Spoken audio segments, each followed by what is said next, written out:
আর উপকারের জন্য বানালেন।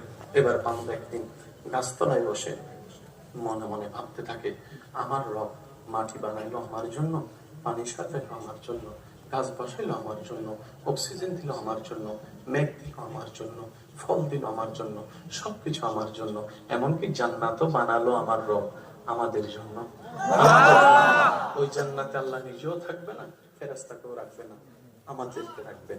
আমাদেরকে এবার বান্দা ভাবনায় পড়ে গেল, সবকিছু যদি আমার জন্য হয়, আমি কার জন্য? আমি বান্দা কার জন্য? আমি বান্দা কার জন্য? আমি বান্দা কার জন্য? আমি বান্দা কার জন্য? তখন তার ঈমান মন উত্তর দেয়, সৃষ্টিকর্তা রব্বুল আলামিন সবকিছু বানিয়েছে তোর জন্য, আর তুই বান্দারে বানিয়েছেন শুধু নিজের জন্য। এই কথা মাথা রাখবেন। সফলকে ব্যর্থকে এক কথাই উত্তর, যে উনার হয়ে গেছে। আমি কেন বলবো?